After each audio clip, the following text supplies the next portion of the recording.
What's going on? What's going on? What's going on? It's your boy Antwyone. I appreciate you guys stopping by for another nickel and dime of your time. This is a special video. This is an inside look. This is me showing you some things that normally I wouldn't necessarily have out for you guys to see because people be stealing your stuff, man. No, I'm just playing. I'm just playing.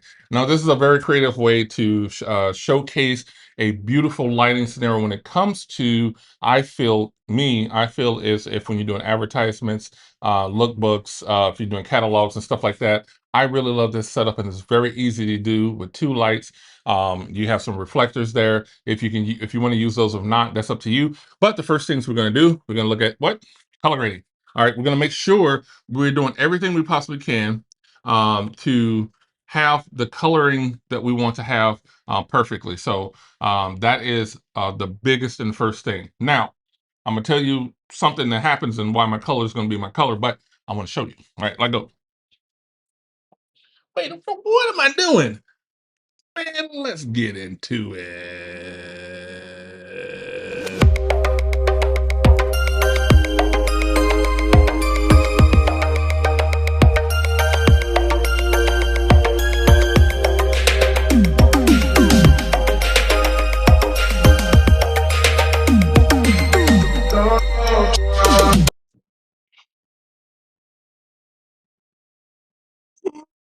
Wait, man, let's do it. All right, first things first. Cameras on, lights on, positioning. I'm just gonna do a quick. Ooh, take a picture of the old belly. Boy, look at that boy. That boy right there still got it. All right, so let's go ahead and get a quick little shot of the card. Make sure the card's on focus. That's good. Always, always, always do your card. Now you see the lights looking pretty good, but do we want to trust it? Okay, do we want to trust where we're at, what we're doing? And that's why I look at using my Cyconic light meter. I'm at ISO 200. I'm at 160 of a shutter speed, and I would need to be at f8 my position. So I'm gonna go ahead and take a shot here. Right, standing right here is 9. Hit that again. That's 1.4. That's 9. That's 9. That's 8 right here. So right here is F8. Right when you see myself in that picture. So right around here is F8. So okay. So that's where I want to be at, where from the distance of this light, and that makes sense to me. Okay. So let's go ahead and take a few shots, and then we're gonna come back and go and handle some business. All right.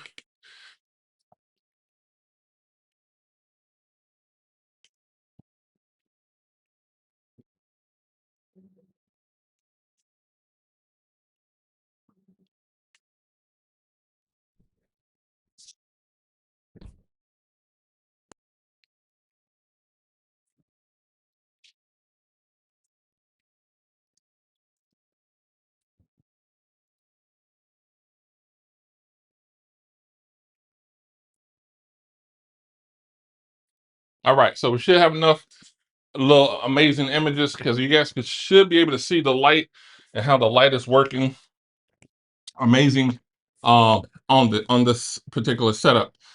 Now, mind you, why do I not care about um the making sure you're I don't want you to light like me.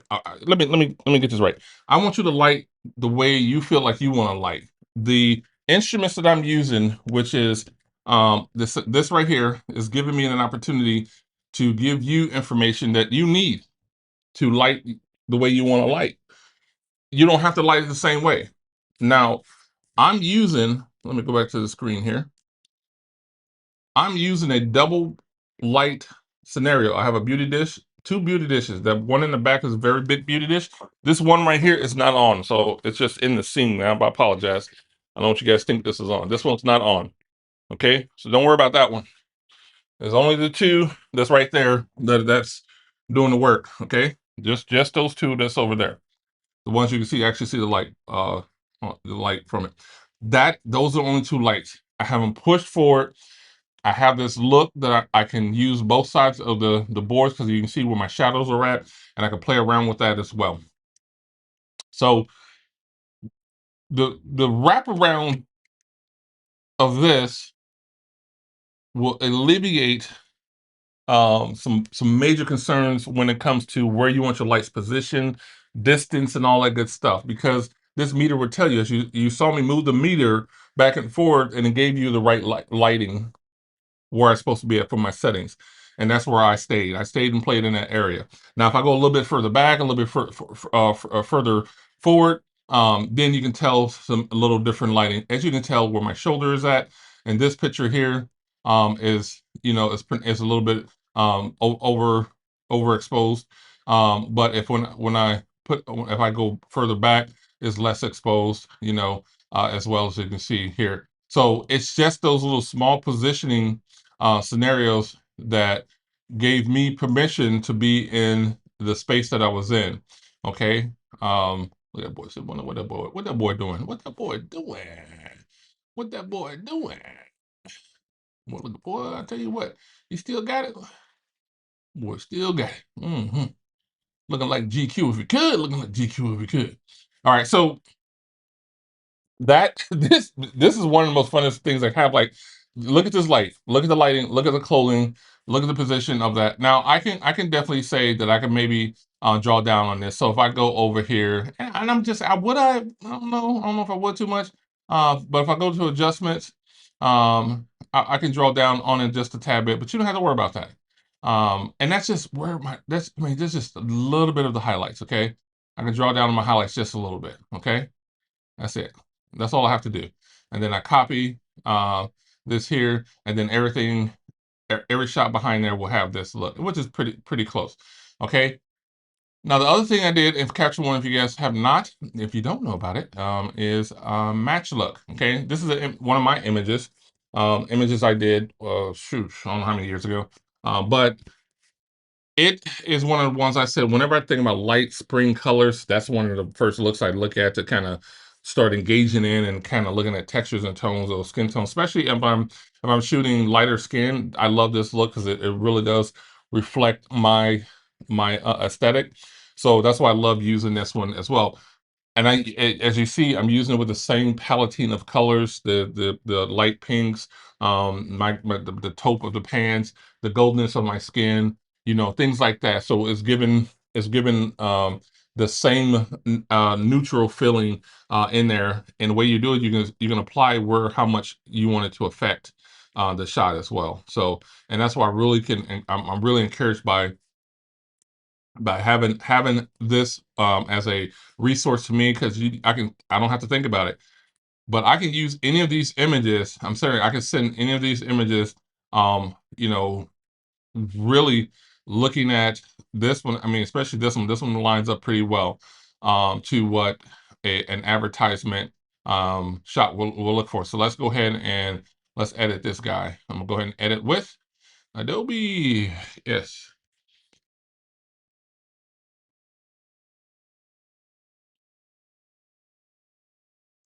So one of the basically natural things I'm going to cut a little bit off because it's just not necessary at this point. Um, and I hate doing this, but I'm gonna do that anyway, just to save on time. Okay.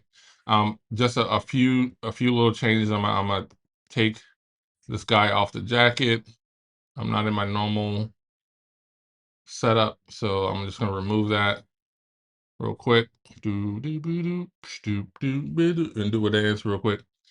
Hurry up, hurry up, hurry up. All right, and also too, got some wrinkles in the shirt here that I can definitely probably clear up. Just do a generative fill on that. And it'll give me some different looks of shirts. It'll flatten it out. It'll give me some of the examples of some cleaner shirts, for this fabric, because it one of the things I love about that, as you can see, it definitely gave me some different options. I'm gonna take that one right there, and then you can do a quick little before and after. That's before. This is after. In any little natural way. And then I got one more little scratch right here. I'm gonna go ahead and remove that one as well, and we're gonna have us a pretty cool and ready to go um, shot. But there's one last little thing. I'm gonna go ahead, layer. and flatten image. I'm gonna go here the filter because this is what I do.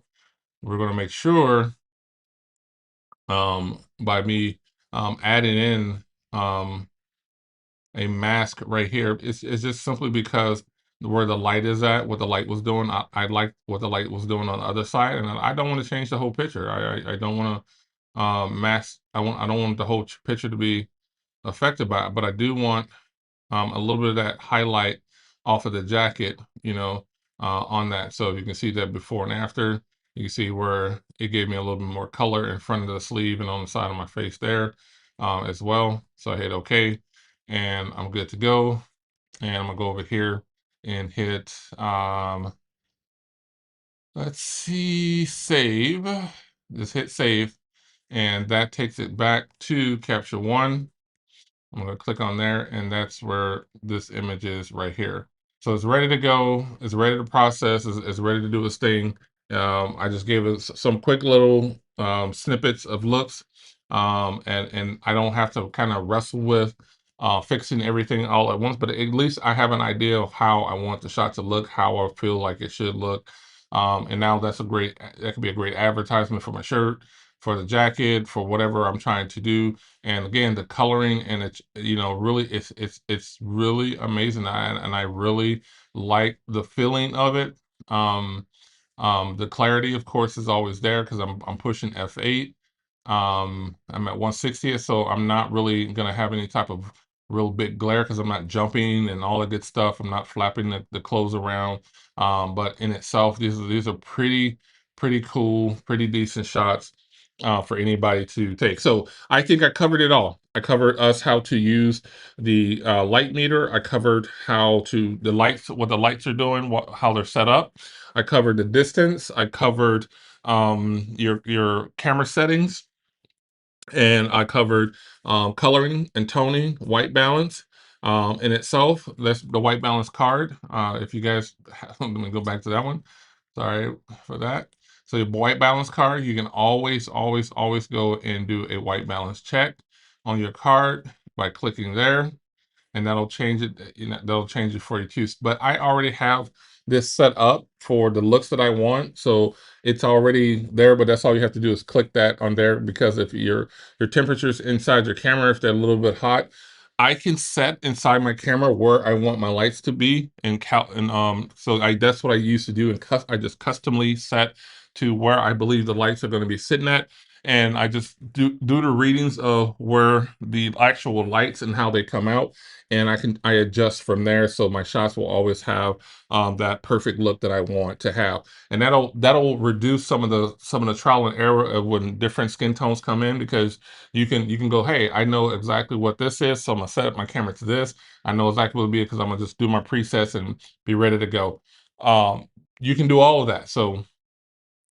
But we'll cover that in a different video.